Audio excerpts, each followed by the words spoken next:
Yesterday, I tweeted and put something, I think, on Instagram, a video of my wife and I went shopping at Costco yesterday.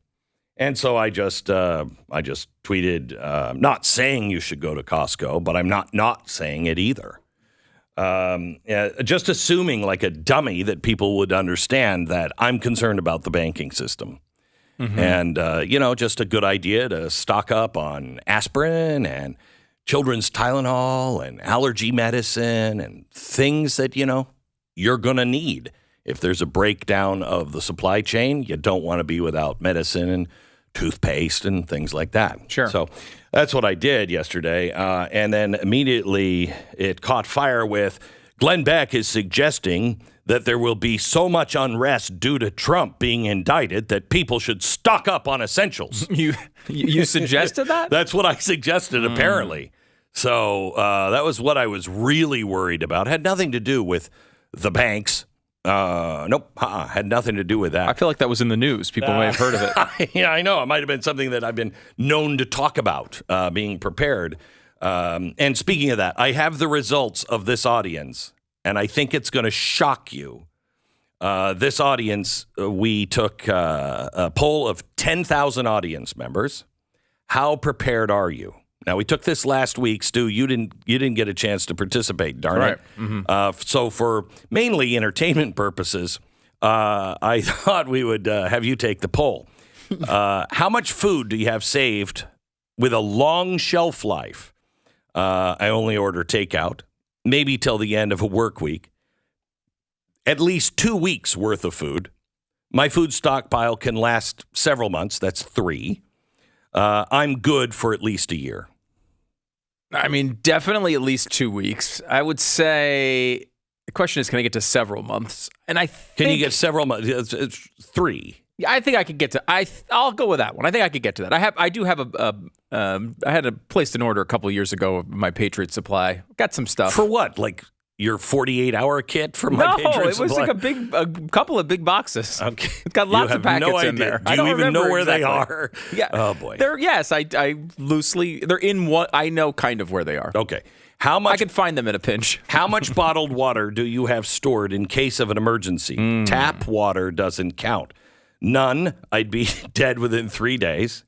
I have a large pack of plastic water bottles from my kids' soccer games that could last a couple of days. Definitely at least this high. I have a few Costco-sized water bottle packs that could last a week or two.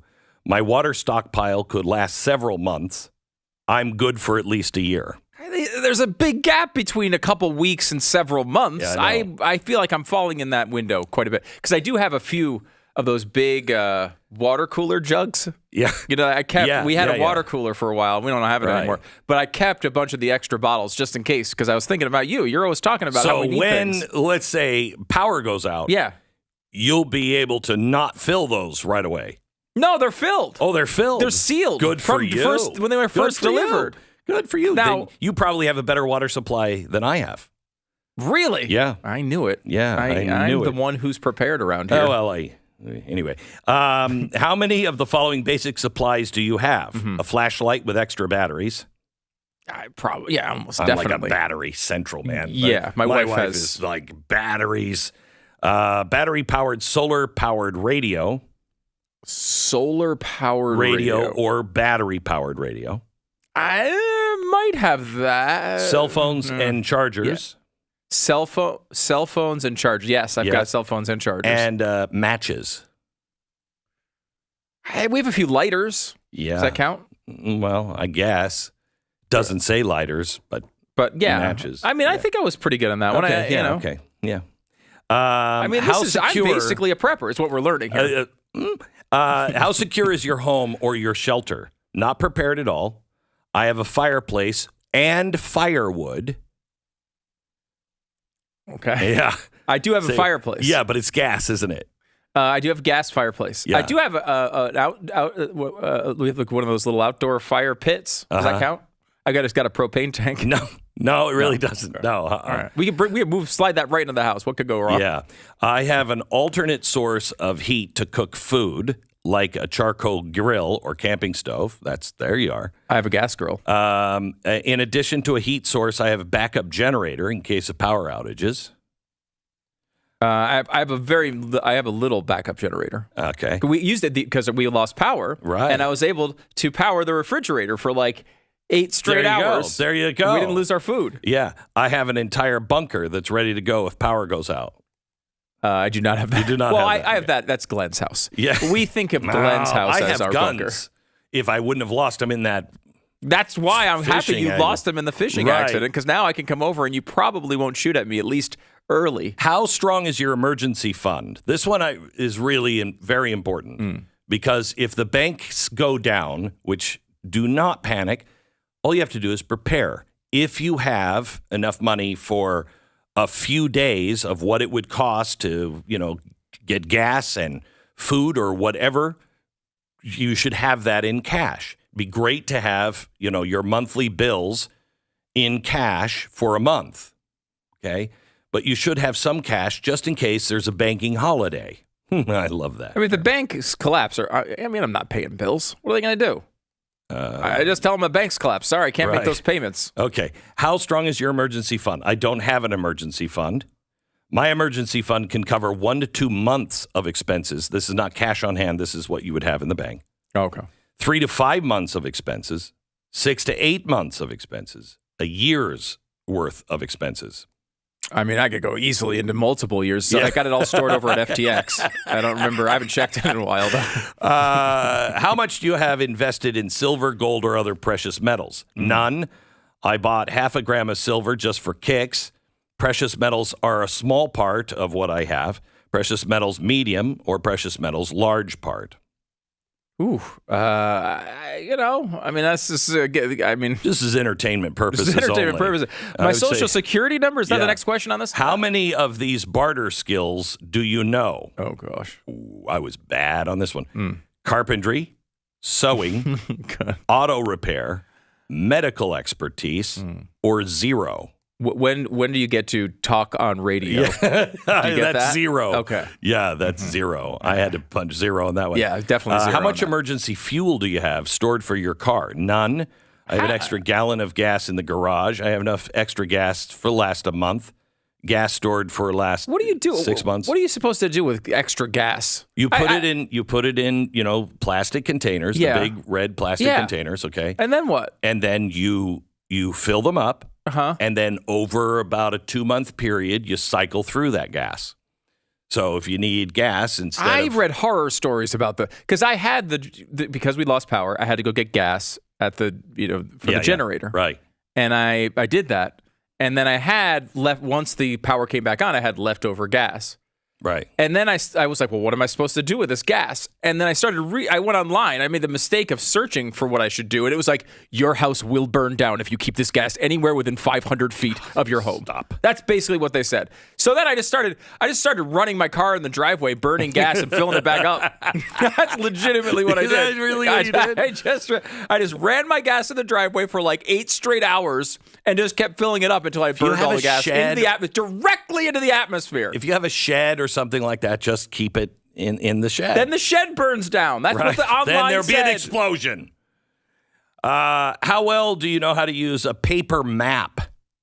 I'm good at that. Hopeless without an iPhone. Could possibly navigate to the other side of the neighborhood. Navigate around a new city. Can handle long-haul road map trips with a paper map. I'm Bear Grylls. Drop me in the middle of Mongolian desert with a map and a compass, and I can find my way back to civilization. I mean, I probably am not to that level, but I can read a paper map. I will say this is the same thing that's going to happen with AI. I was thinking of you the other day when I was thinking of this, because what happened from maps to GPS is about what's about to happen with our writing skills. Everything. Yeah. You're not going to do any of it anymore. You're just going to look. You're going to click AI. You're going to click Chat GPT. It's going to write something up for you. You're going to glance at it. You'll go, I need report for school. Yes, we got it. The idiocracy is going to happen. It's going to happen. It's going to happen. All right. Did you actually take it and click on it? I thought you were doing it. No, I was doing it for me. I'm Mad Max, by the way, 100%. You have even to with be. no skills. No skills. All right, hold on. Anyway, I'm quickly going through. You here. go through it. 10,000 people took the quiz in this audience. Where do you think most of this audience is? I mean, I would think you'd think this audience is super well prepared, right? So 1.7 are toast. Okay.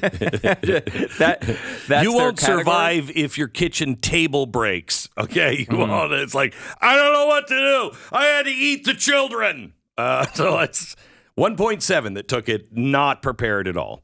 13% could survive a mild disaster.